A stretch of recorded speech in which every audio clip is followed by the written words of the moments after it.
So why should you care about social media, especially after all the flaws I've just laid out? Because the benefits for your business can't be ignored.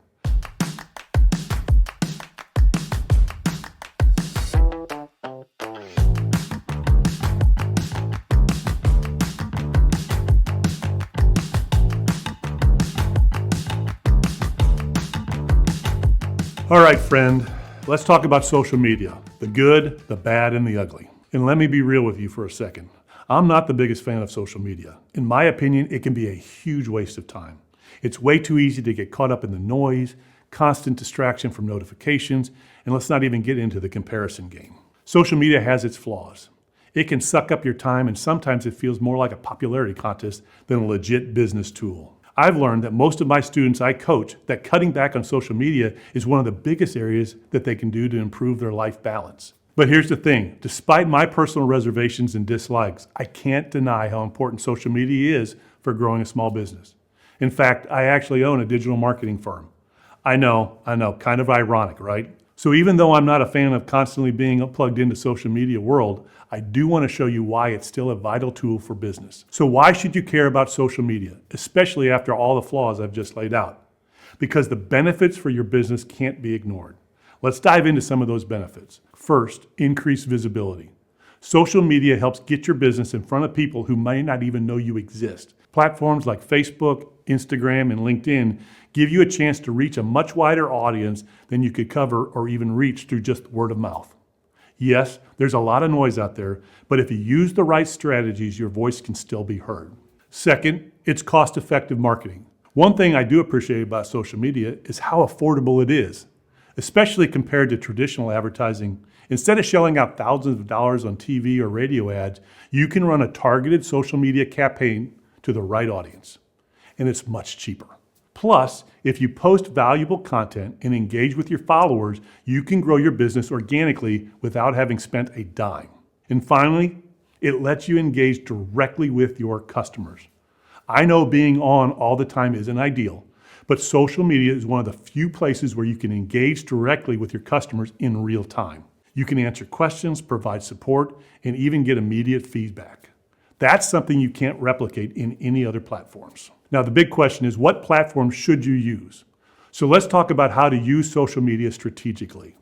It can be tempting to try to be everywhere, but you don't need to be on every platform. Trust me, I'm not a fan of spreading myself too thin, and I don't want you to do that either. Focus on platforms that really align with your business goals and audience. Let's walk through some of the top platforms to see what might be the best fit for you.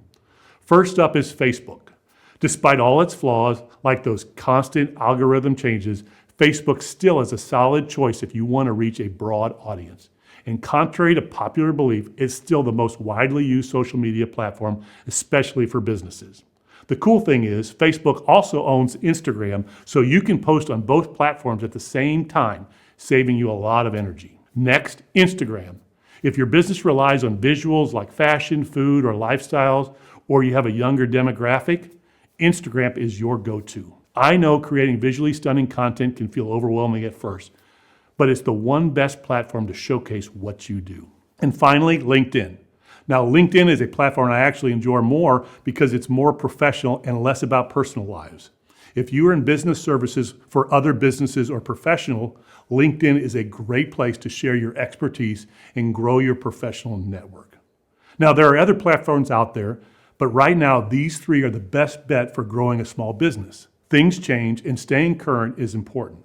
So you don't have to be on every platform, just the right ones for you. Okay, so now that we've talked about which platform to use, the next big question is, what do you do with social media once you've chosen your platform?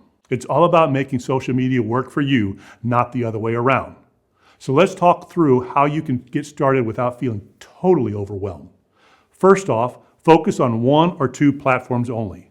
Pick the ones that best fit your business and your audience. You don't need to be everywhere, just where your customers are. Next, create a content strategy and don't be afraid to post.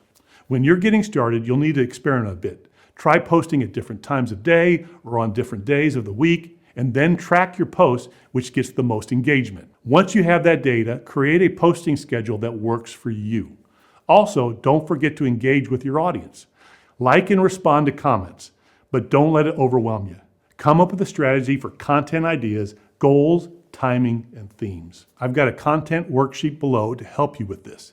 It'll make it easier to track and schedule your content. Consistent engagement is key. I know it can sometimes feel like a chore, but setting aside just a little time each day to respond to comments and messages, it goes a long way. Use a free post scheduler to stay consistent without having to post something every single day. And remember, the more you post, the more the algorithms will love you. You don't need to be glued to your phone 24 hours a day, 7 days a week, but showing up regularly matters.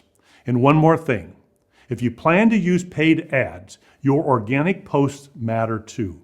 Social media is a pay-to-play platform, but when you post regularly and engage authentically, it actually helps your paid ads perform better. All right, let's wrap this up with your assignment. Below, you'll find links to our LinkedIn and Facebook groups where you can connect with other small business owners and share tips and get advice. I've also created a Loom video tutorial to show you exactly how to sign up and join these groups. In the video, I'll walk you through setting up your LinkedIn account, creating a company page, as well as signing up for the business account on Facebook. Remember, social media should work for you.